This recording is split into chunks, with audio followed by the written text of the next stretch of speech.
Boa noite. É com grande alegria que eu os apresento Juliane Costa Wetzel. Juliane é natural de Belo Horizonte. Ela vive já há 20 anos na Alemanha com seu esposo alemão e seus 2 filhos. Ela é professora de português como língua de herança e pesquisadora de português como língua de herança através da Universidade de Hamburgo. Juliane, boa noite e muito obrigado por aceitar o nosso convite. Boa noite, é um prazer poder dar essa colaboração aí nos registros de comemoração do aniversário de 5 anos da Mala de Herança do Tirol, não é? São 5 anos, exatamente. São 5 anos. Juliane, você está fazendo a sua pesquisa sobre a mala de herança como um dispositivo didático, mas antes da gente entrar mais detalhadamente nessa pesquisa, eu gostaria de saber um pouquinho como é que você chegou até a mala ou a mala chegou até você.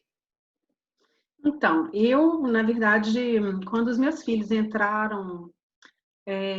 entrar na escola, eles seriam alfabetizados, eles estavam com 7 anos, eu fui, por acaso, convidada por um evento que teve aqui em Munique, no consulado, que era sobre o ensino de português como língua de herança. E até então eu nem conhecia o que era o português como língua de herança. E nesse evento, na verdade, ele era um evento para professores de português como língua estrangeira. Foi a primeira vez que eu ouvi falar e me falaram, né, que nos Estados Unidos era uma área já bem mais desenvolvida e que existiam cursos à distância que eu poderia fazer, e eu me interessei e comecei a fazer um curso nos Estados Unidos de formação de educadores de português como língua de herança. E nesse curso, um dos módulos que eu fiz foi com a André Menescal, que é a criadora da Mala de Herança de Munique. Eu já morava aqui na Baviera, mas não sabia nem da existência.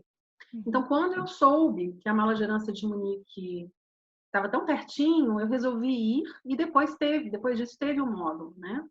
E aí comecei a frequentar a mala como mãe, com os meus 2 filhos, e depois disso fiz o módulo no curso que eu estava fazendo de português, do módulo da mala de herança mesmo, com a André Menescal, que na verdade ela falava da importância do livro e tudo, e a gente frequentou a mala desde então durante eu diria que quase uns 4 anos, no período que ainda dava, porque depois os meus filhos foram crescendo e foram perdendo interesse, porque foram entrando na pré-adolescência, mas eu frequentei a mala durante um bom tempo, até às vezes até sozinha, porque eu gostava tanto dos eventos que, mesmo que eles não quisessem ir, principalmente nos eventos musicais, acabava que até eu ia sozinha, sem as crianças. E também eu gostava muito do ambiente, das outras pessoas que eu encontrava ali. E foi assim que eu cheguei à mala, e foi assim que a mala entrou na nossa vida. Que bacana. Antes da sua experiência com a mala, Juliane, como é que você tratava essa questão do multilinguismo dentro do seio familiar? Eu sempre fiz um esforço com os meus filhos de manter o português em casa, desde o princípio. Na verdade, a primeira língua que eles falaram foi o português, porque eles foram para o Brasil com 2 meses, e quando nós voltamos eles já tinham 3 anos. Então, São gêmeos, né? São gêmeos. Então, quando nós chegamos na Alemanha, eles não falavam alemão. E o alemão, como acontece na língua de herança mesmo, foi se tornando a língua dominante, e o português foi se tornando a língua minoritária.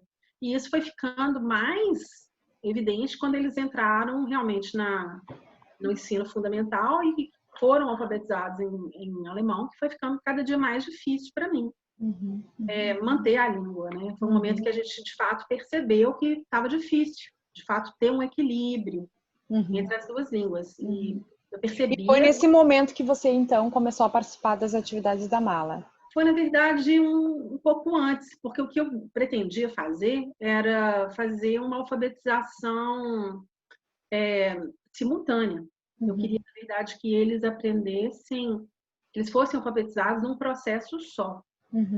E aí eu acabei concluindo que não dava para que eu fizesse isso, que isso não era uma tarefa para uma pessoa que não é alfabetizadora, na verdade, né? Porque mesmo sendo formada em letras, eu concluí que não tinha como eu fazer aquilo sem atrapalhar o desenvolvimento deles no alemão. Eu percebi que as crianças... Porque você não se sentia competente o suficiente? Não, não por isso, mas é porque a impressão que eu tive é que as crianças já estavam suficientemente super exigidas, no sentido de que a escola já espera da criança uma excelência, então a criança já está envolvida de tal forma com o processo de alfabetização na língua dominante, que não tinha como eu colocar mais esse elemento na vida delas. A criança nessa fase entre 6 e 10 anos, ela ainda quer brincar, ela não quer ficar, terminou a escola e ir para uma outra escola. Ela não quer chegar no final de semana e ter atividade igual à atividade da escola. Aí até tem uma coisa importante no que a mala, a proposta da mala nesse sentido, porque eu já tinha experimentado muitas coisas, já tinha comprado métodos, e quando eu resolvi fazer o curso de formação, eu fui fazer o curso porque eu queria me capacitar para isso. E eu pensei, bom, eu sou formada em letras, eu já sou professora de língua há muitos anos, isso não vai ser difícil para mim. E quando eu comecei a tentar alfabetizar os meus filhos em português, eu fui vendo que eu não sabia fazer uma alfabetização e que eu estava correndo o risco de atrapalhar mais do que ajudar. E aí eu fui vendo que os materiais didáticos que eu encontrava no mercado não funcionavam, que eles não eram interessantes, que as crianças não queriam aquilo, e fui percebendo que as crianças queriam brincar, que elas queriam brincar, que elas queriam brincar. E, coincidentemente, foi o momento que eu, de fato, encontrei a mala. E essa questão da literacia foi uma coisa muito interessante, porque eu sempre li, desde que eu comecei a frequentar a mala, os livros em português. Então, para os meus filhos, os livros que eu pegava na mala... Os de literatura. A mala cumpriu uma função muito importante para nós. No geral, assim, eu diria que essa questão de... Assim, a proposta, primeiro, uma proposta muito completa, muito sustentável mesmo, porque a gente também não tinha todos os livros que a gente queria. A gente tinha muitos livros que as crianças já estavam numa outra fase. Então, assim, o acervo da mala, ele foi um acervo que se tornou interessante também para nós, porque eles tinham outros livros que eu não tinha. Então, eu ficava feliz de pegar livros que eu não tinha em casa e que eu sempre quis ler. E foi uma coisa muito interessante nesse sentido, porque eu tinha um prazer enorme de ler aqueles livros para os meus filhos. Eu adorava. Eu gostava das ilustrações, eu gostava das histórias. E foi uma coisa, assim, que foi feita realmente em conjunto. Eu e os meus filhos, foi uma coisa que fortificou o vínculo. Tanto é que os meus filhos, eles têm hoje 12 anos e até hoje eles me pedem para ler uma história. Que lindo, olha que lindo. Que até hoje eles querem que eu faça. E eu também gosto de fazer, apesar de que vai ficando de fato assim. Na verdade, é uma coisa que é difícil você romper, porque realmente é aconchegante, mas eles também precisam ler outras coisas, vamos dizer assim, né? Mas é interessante, porque o que eu percebi foi que era uma coisa assim que eu fui percebendo os efeitos dessas práticas na nossa vida diária. Era um vocabulário que eu não tinha ensinado e que eu percebia que aquela palavra não era uma palavra que eu costumava dizer. E que aquela palavra já tinha sido incorporada.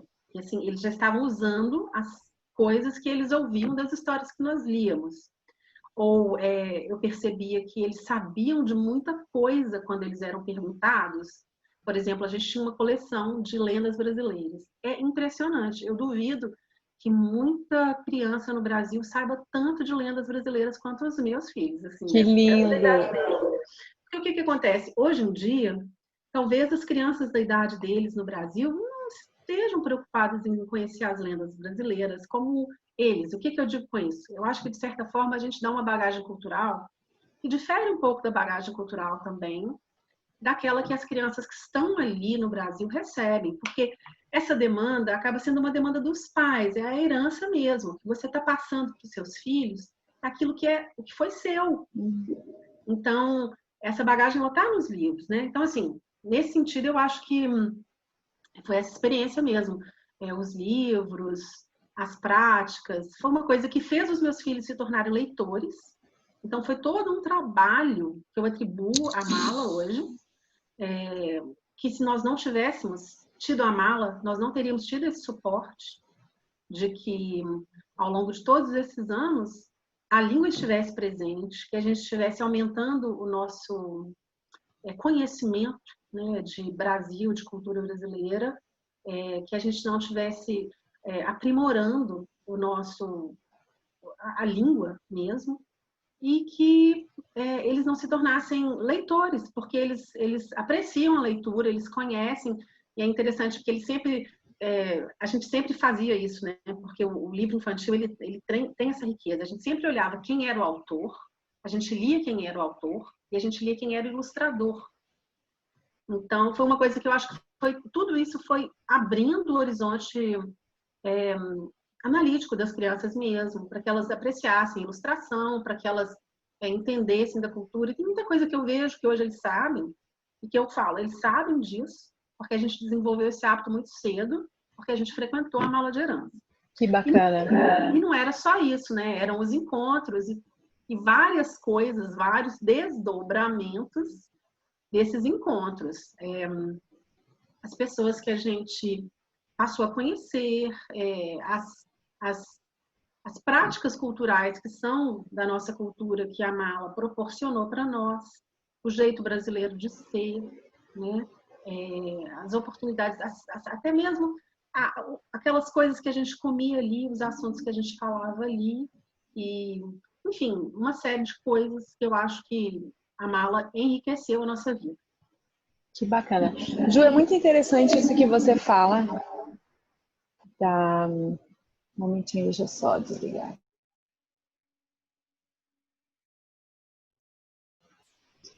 É muito interessante o que você fala sobre a questão da alfabetização. Como você sabe, nós aqui estamos dentro de uma escola pública, ensinando português como língua de herança, e é interessante que o Estado aqui, ele não espera que nós façamos a alfabetização com as crianças. Digamos assim, o currículo espera que o professor faça uma transferência, faça uma ponte, né, entre uma língua e outra, trabalhe as diferenças em termos de fonética, mas nós não fazemos a alfabetização. E, claro, eu sempre como professora tento disponibilizar material de apoio para os pais, para as crianças terem certas atividades para fazer acompanhadas em casa, mas esse não é o foco principal do programa de ensino de português como língua de herança. E a gente aqui tem digamos assim, eu tive a sorte de poder implementar a mala de herança dentro da escola, então eu trabalho muito com a leitura com as crianças. As minhas aulas são muito em volta de uma história literária. E confirma muito isso que você está dizendo, no sentido de ampliação de vocabulário, melhoria de fluência, reconhecimento de valores e símbolos culturais que, né, como numa situação onde só a família é encarregada da educação dos filhos, ficaria muito, muito mais complicado. Então, é realmente interessante que você comente essa experiência. Vamos falar um pouquinho da pesquisa, que é a coisa mais recente na sua vida. O que levou você a querer pesquisar a mala? Bom, é o que eu disse, né? Eu já tinha feito algumas experiências com alguns materiais didáticos, livros que se intitulam, né, livro de português como língua de herança, e assim, eu vi que os livros que são usados para fazer a alfabetização dessas crianças no Brasil, vamos dizer, né, um livro que se usa para aquela faixa etária que a criança está aprendendo a ler e escrever, eu não tinha condição de usar. Não são adequados. Porque assim, eles aprendem a caligrafia aqui de outra forma. Eu achava que de fato não dava para trabalhar daquela forma, né? Assim, o que eles estavam bagunçava um pouco a cabeça das crianças, e eu achava isso um pouco perigoso. E os livros que eram de PLH mesmo, eles eram livros muito ruins, assim, eles não eram livros para você aplicar em qualquer contexto, com todo mundo, como se fosse uma receita pronta. Então,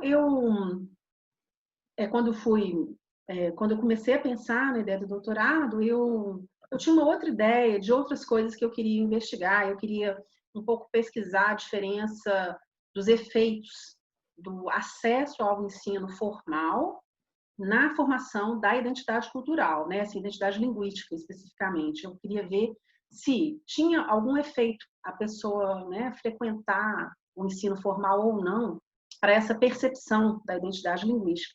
E aí eu fui descobrindo que esse modelo de pesquisa era um modelo muito positivista, cartesiano, uma coisa meio assim ultrapassada, E não fazia muito sentido mais pesquisar na área de educação dessa forma, porque essa coisa de grupo de controle, isso está tudo muito superado, né? Essa coisa de comparar o falante de herança com o falante de língua materna, isso não existe mais. Então, eu estava conversando na época com a minha orientadora, e quando eu falei para ela que o que eu achava que tinha sido mais eficaz, que tinha tido o melhor efeito no aprendizado do português como língua de herança para os meus filhos tinha sido a mala de herança, eu despertei também o interesse dela, porque ela quis saber o que era aquilo. E aí, quando eu expliquei para ela todo o contexto, ela achou a ideia muito interessante, porque o contexto informal de aprendizado, ele é um contexto pouco pesquisado. Quer dizer, existe muita pesquisa na área de português como língua de herança, ou de línguas de herança no geral, principalmente de línguas de herança, no contexto norte-americano, e são todas feitas no ambiente escolar mesmo, né? E que essa área do ensino informal ela é pouco explorada cientificamente, né? Então, foi assim que a gente decidiu, na verdade, investigar essa área. E a partir disso, a gente resolveu criar um desenho de pesquisa para poder analisar a mala de herança como um dispositivo didático, porque a minha orientadora mesma é da opinião de que a mala de herança é um dispositivo didático, né? E aí eu fui pesquisar o que é um dispositivo didático, e o dispositivo didático, na verdade, é tudo aquilo que serve para facilitar o aprendizado. E é um conceito até mais assim da área de ciências naturais, como a física, a matemática, né? Você pode criar um aparelho que vai te facilitar o aprendizado numa área qualquer, na matemática ou nas ciências naturais. E aí, desde então, a gente começou a pesquisar a mala, porque é um contexto bastante original, vamos dizer assim, né? Com certeza. Ju, o que você descobriu nesse processo? O que você... Já dá para comentar um pouquinho sobre resultados? Dá para comentar, sim. Bom, eu entrei na pesquisa com uma visão de ensino muito diferente da visão que eu tenho hoje. Uhum. Conta um pouquinho, como é que era essa visão? A minha visão era uma visão de professora de língua estrangeira, que também trabalha num modelo bastante cartesiano, vamos dizer, né? Que é um modelo de sala de aula, um modelo de quadro negro, com carteira, cadeira, livro específico, com plano de ensino, conteúdo programático, com unidades, com o tema da gramática. Quer dizer, eu venho de uma prática pedagógica que, assim, eu estou acostumada a pegar um material didático e, assim, desde um prefácio te explicando como é que o livro funciona e o que você vai fazer em cada unidade, como também, assim, prova, nota, tempo de aula, tarefa, enfim. Tudo super estruturado. Isso é o que eu chamo de um modelo cartesiano, né? Isso para quem é formado para ser professor, isso é muito importante, porque então você sabe o que você tem que fazer e você sabe o que você tem e como é que você pode avaliar. Uhum. E o que a gente percebe estudando a mala de herança? É que, na verdade, a pesquisa me permitiu descobrir, né, que existem muitas teorias que embasam a forma como o aprendizado acontece. Teorias que abordam a questão do ensino e aprendizado de uma forma muito mais ecológica mesmo, que é uma das teorias na qual a minha pesquisa se baseia, né? Que é a abordagem... Você tem como explicar para... Você tem como explicar para quem está nos ouvindo e não conhece o conceito de ecologia em termos de linguística? Você tem como explicar em breves palavras o que a gente entende por isso? Sim, eu posso explicar da seguinte maneira. Na verdade, todos esses teóricos que têm essa abordagem ecológica ou sistêmica, tem alguns que são mais conhecidos que os outros, né? Mas todos eles, na verdade, beberam na fonte que é Vygotsky. Uhum. Na verdade, é o construtivismo. E o Vygotsky, né, para quem já é da área de educação, não estou falando de nada novo, é a questão da mediação mesmo, né, de ter um mediador, que o aprendizado é o que eles chamam de zona de desenvolvimento proximal, né, que você tem aquele conhecimento que você tem hoje e o conhecimento potencial que você ainda vai ter. Na verdade, todos eles buscarem Vygotsky, mas a abordagem ecológica, o que ela fala é que a abordagem ecológica ela busca alguns conceitos da ecologia e aplica esses conceitos à área da pedagogia linguística, digamos assim, né? Então, as línguas, elas também são vistas como organismos num ecossistema. E você tem aí, então, línguas que estão num ambiente mais favorável para o desenvolvimento delas e outras línguas que nem tanto. E é como um organismo num ambiente desfavorável. Se esse organismo não tiver insumo suficiente, não tem como ele se desenvolver, se as condições ambientais não forem favoráveis. Se você for aplicar isso para o contexto educacional, é o que acontece com as línguas de herança. Elas são línguas que, pela própria definição, elas são minoritárias, é a língua da família, é a língua que a pessoa fala num ambiente mais restrito, que convive com a língua dominante na sociedade de acolhimento. Então, assim, ela é uma língua que, pela natureza teórica dela, ela é uma língua fraca, vamos dizer assim, né? Então, ou frágil, né? Mais frágil. Então, o que acontece? A abordagem ecológica, ela parte do princípio de que é preciso entender que o aprendizado, ele acontece em várias situações, né? O aprendizado, essa relação de ensino-aprendizado, ela não é uma relação que se limita apenas à sala de aula, a esse padrão de quadro negro, caderno, sentado, professor, né? E aí você, então, pode compor todo esse quadro com outras teorias, né? Por exemplo, a própria teoria do Vygotsky, que coloca a importância do mediador, que pode ser sempre alguém que sabe mais do que eu, pode ser uma criança mais velha do que a outra, ou a figura do adulto, né? O Prof. Brenner, que ele fala dos sistemas, né? A teoria dele é uma teoria bioecológica, que ele coloca a importância das díades, né? Que é a relação, por exemplo, do pai com a criança, da mãe com a criança, da criança com outras crianças, da criança com o grupo.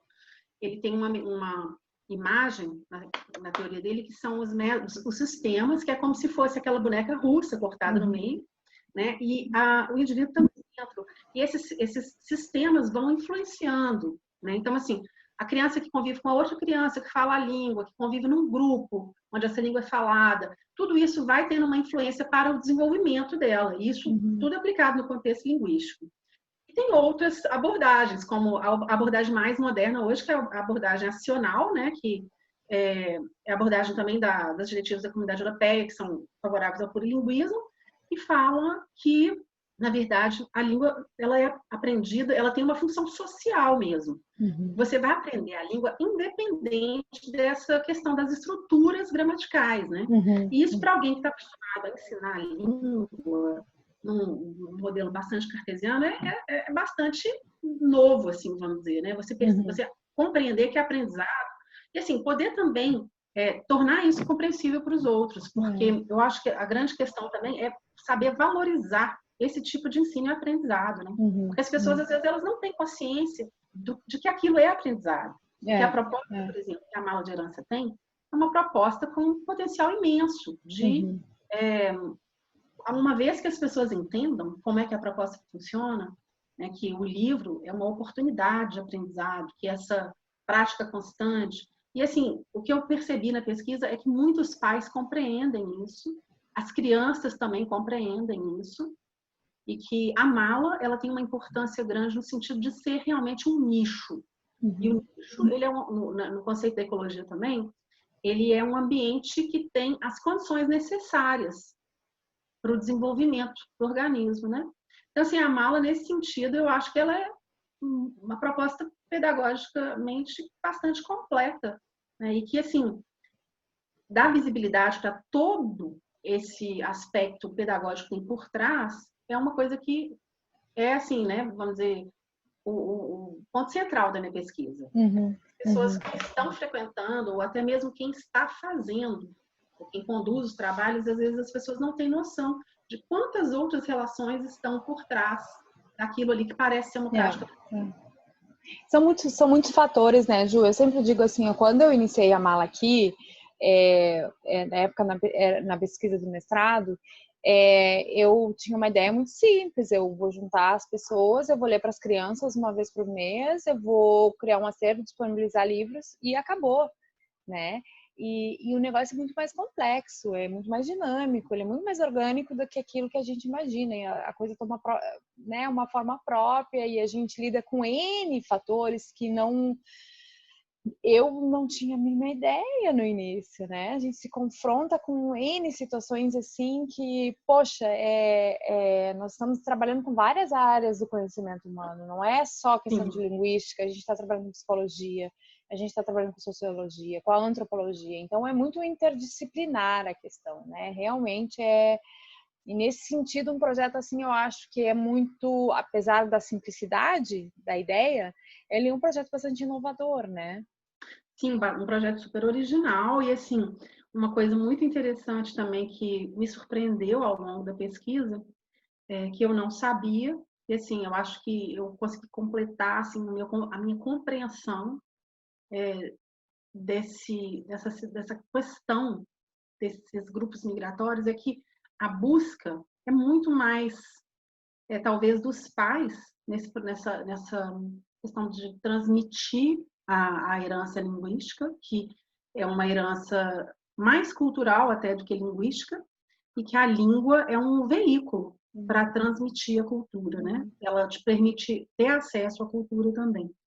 E isso foi uma dimensão assim que eu não imaginava que fosse ser tão grande. Eu percebi que a questão da identidade é uma busca muito grande para quem frequenta. E muitas pessoas conseguem verbalizar, né, levar essa questão ao ponto, e sabem que elas estão ali por causa disso, outras não. E uma outra dimensão que ficou muito presente é essa dimensão afetiva, né, que assim, as pessoas nem têm essa consciência, talvez, e isso emerge muito nas entrevistas, é que a língua ela tem uma dimensão afetiva muito grande, tanto para essa conexão de pai e mãe e outras coisas mais de pai e filho, eu digo, né? E assim, as pessoas têm essa necessidade de manter a língua, uma coisa muito mais, tem uma dimensão muito maior do que as pessoas pensam às vezes.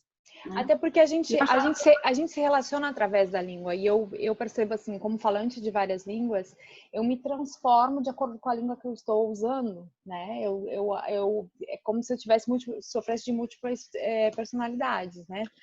E aí eu imagino, eu não tenho filhos, Ju, mas eu imagino que na relação de pai e filho, essa informação ela é crucial, porque você, como mãe, vai se relacionar de uma forma em alemão e de uma forma muito distinta no português, né? Sim, e tem muita literatura nesse sentido. Eu descobri isso também ao longo da pesquisa. Tem assim muitos relatos científicos sobre isso, né? Assim, para mim, pelo menos como mãe, era muito importante que os meus filhos falassem português, porque para mim a sensação que eu tinha é que eu não era eu se eu tivesse que ser mãe em alemão, né?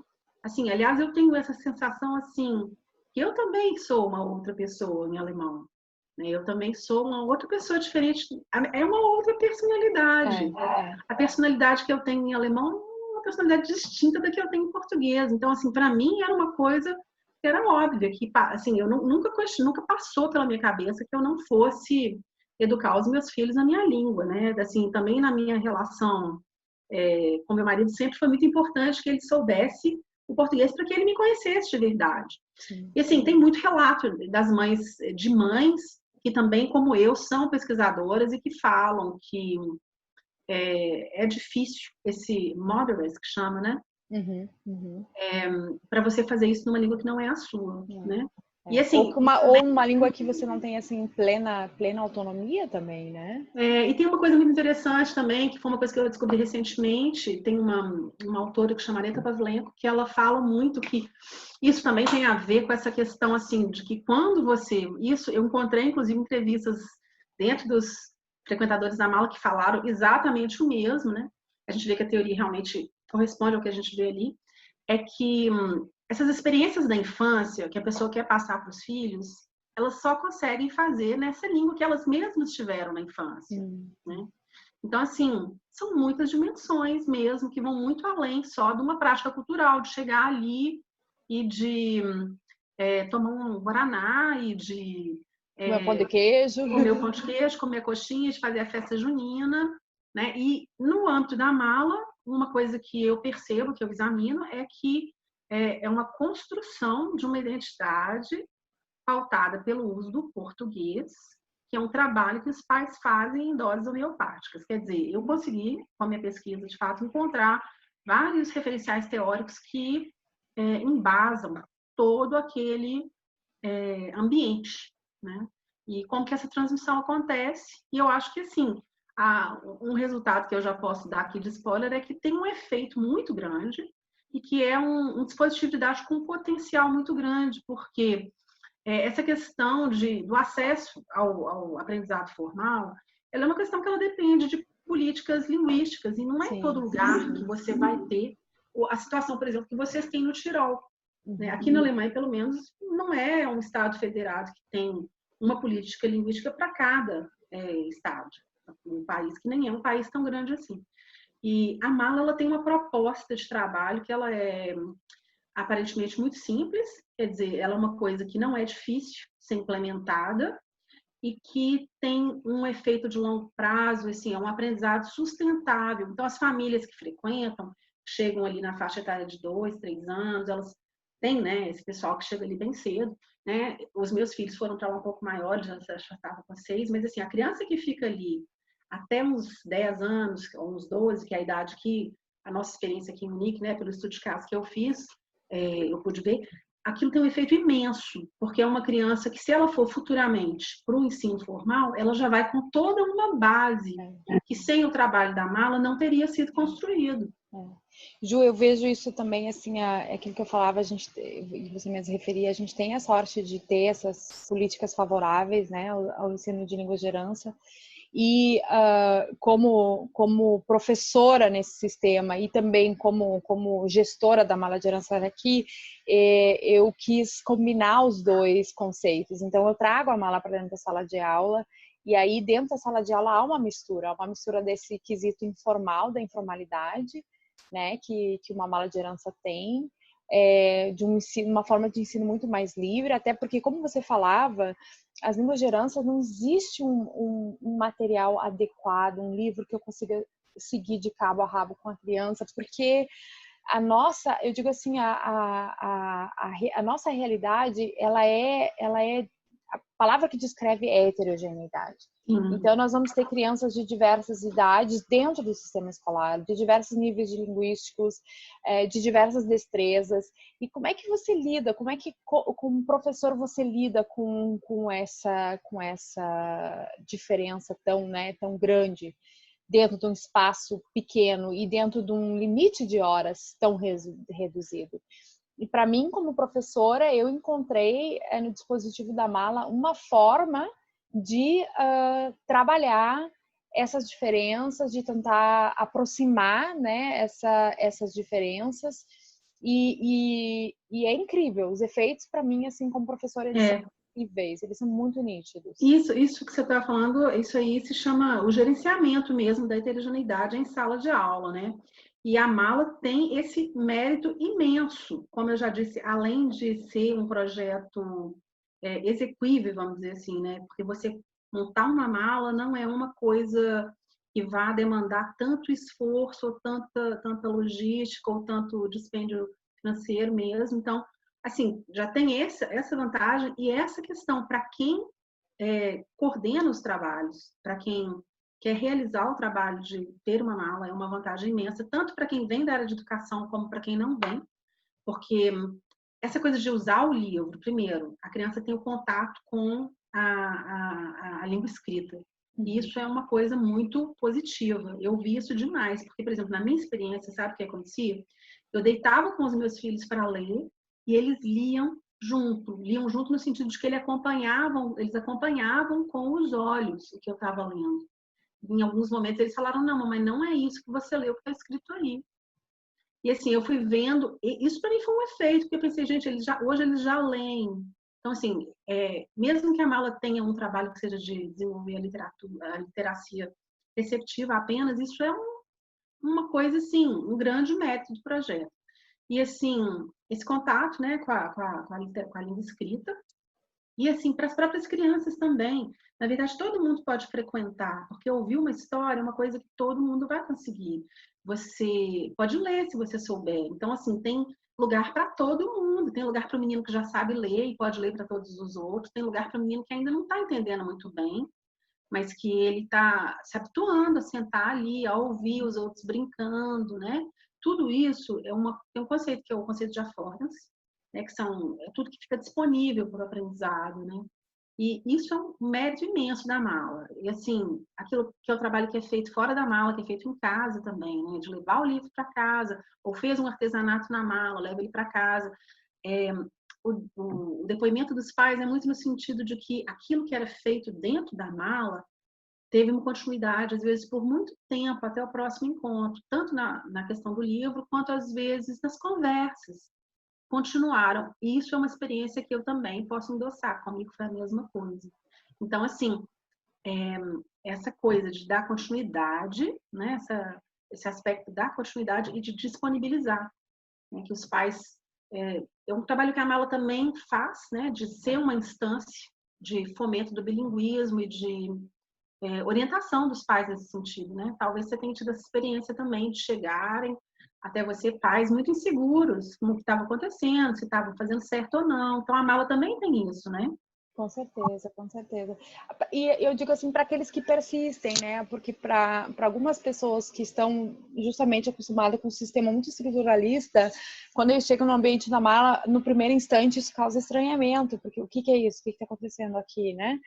E talvez venha um ou dois encontros e depois não aparecem mais, porque não tem essa paciência e persistência, né, de se dar o tempo para perceber os efeitos. Mas aquelas famílias que são, né, que têm esse alto grau de fidelidade ao projeto, que estão lá, que estão sempre, há relatos assim fenomenais sobre o efeito que as famílias observam em casa. Eu, como professora dentro da sala de aula, eu sei exatamente, além do fato de eu coordenar a mala, eu sei, dá para perceber, simplesmente muito, muito notável quem participa da mala de herança como projeto em si, fora da escola, e quem não, se vê os efeitos nas crianças. E não eles não são só linguísticos, é muito também na questão assim social, né, de interação humana, de saber e ter facilidade de conviver com crianças maiores ou com crianças menores, de ter paciência, de desenvolver assim empatia, de pegar o coleguinha em braço do braço e carregar aquele coleguinha junto. A gente percebe isso muito nítido, né? Que realmente tem um impacto nas relações humanas também.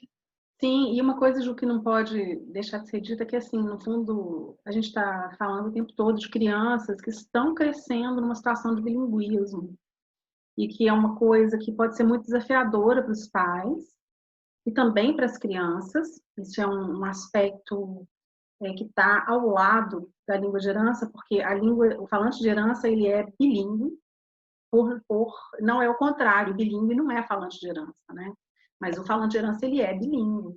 Então, assim, o bilinguismo ele é um fenômeno também que não é um fenômeno assim tão simples quanto parece. Como é que as crianças vão administrar isso? Como é que os pais vão administrar isso?